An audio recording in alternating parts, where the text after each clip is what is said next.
स्वागत है आपका मेरे YouTube चैनल डिवोशनल स्टोरी में। दोस्तों, आज मैं आपको बताने जा रही हूँ महाभारत के शकुनी को स्वर्ग की प्राप्ति क्यों मिली थी। शकुनी महाभारत के एक ऐसे पात्र हैं जिसे लोग शक की नज़र से ही देखते हैं। शक किसी गलत काम का नहीं बल्कि षड्यंत्र का।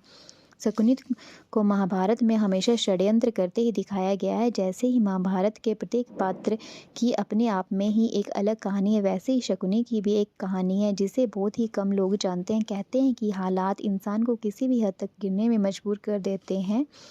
आपको इस वीडियो में जानने को मिलेगा कि इतने पाप करने के बाद भी शकुनी को स्वर्ग क्यों मिला था। कहानी शुरू होती है गंधार नगरी से, जो आज के समय में अफगानिस्तान के कंधार के नाम से प्रसिद्ध है। जो राजा सुबुल का राज्य था, जो गंधारी और शकुनी के पिता थे। एक दिन राजा सुबुल एक यज्ञ का आयोजन किया जिसमें कई पंडित और बाहर ऋषियों को भी निमंत्रित किया गया।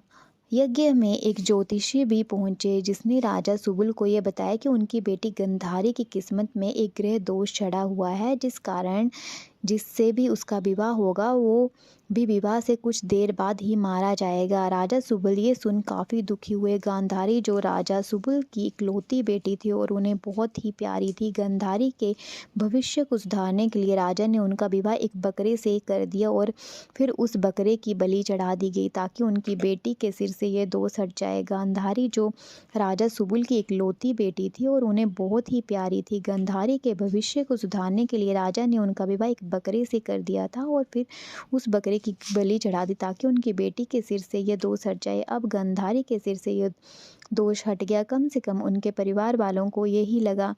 कुछ समय के बाद गांधारी का विवाह हस्तिनापुर के महाराज धृतराष्ट्र से हुआ, जो राजा पांडु के अंधे भाई थे। गांधारी जो गांधार में अपनी सुंदरता के लिए जानी जाती थी, खास तौर पर उनकी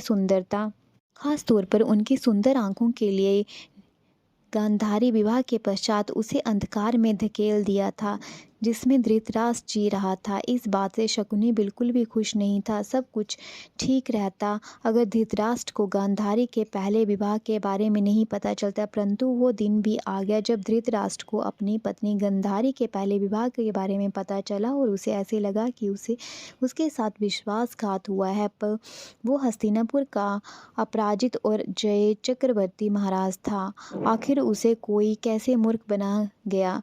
वो इसे बर्दाश्त नहीं कर सका और राजा सुबुल और उसके पूरे परिवार को काल कोठरी में डाल दिया और उन सभी को यह सजा दी गई कि उनके पूरे 100 सदस्यों के परिवार को दिन में केवल एक बार एक मुट्ठी अन्न खाने को दिया जाए।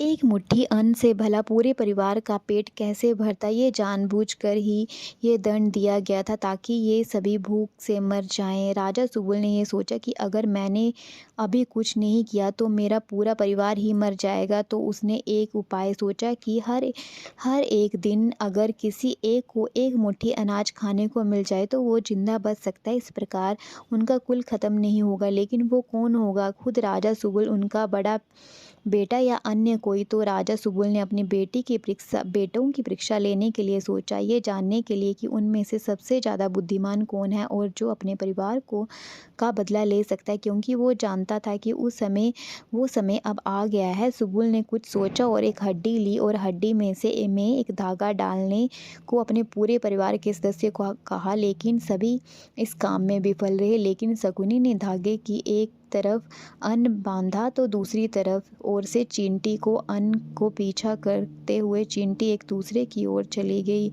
और चींटी के साथ ही धागा भी हड्डी के एक तरफ से दूसरी तरफ चला गया। इस तरह सबसे छोटे राजकुमार शकुनी ने अपनी बुद्धिमानी दिखाई और पूरे परिवार में वो बच गया। शकुनी ने एक एक करके अपने सारे भाइयों को मरते हुए देखा और अंत में राजा सुबुल जब अपने अंतिम समय गिन रहे थे तो उन्होंने धृतराष्ट्र से शकुनी को आज़ाद करने की विनती की और धृतराष्ट्र ने शकुनी को आज़ाद करा दिया। और उसके बाद ये धृतराष्ट्र की सबसे बड़ी गलती कहलाई। शकुनी की बुद्धि द्वारा ही महाभारत के युद्ध में कौरवों को धकेला गया। शकुनी ने वो किया जिसके लिए उसे जिंदा रखा गया था, अपने वंश के विनाश का बदला लेने के लिए। और अंत में पांडवों द्वारा धृतराष्ट्र के एक भी पुत्र को नहीं बख्शा गया।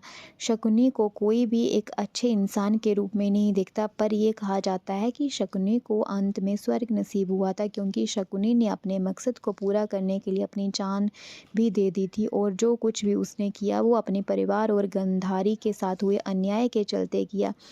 यही नहीं, एक सुंदर मंदिर भी शकुनी के सम्मान में केरल राज्य में बनाया गया है। तो दोस्तों, उम्मीद करती हूँ आपको मेरी ये वीडियो पसंद आई होगी। अगर आपको मेरी ये वीडियो पसंद आई तो प्लीज़ चैनल को लाइक, शेयर और सब्सक्राइब करना ना भूलें। धन्यवाद।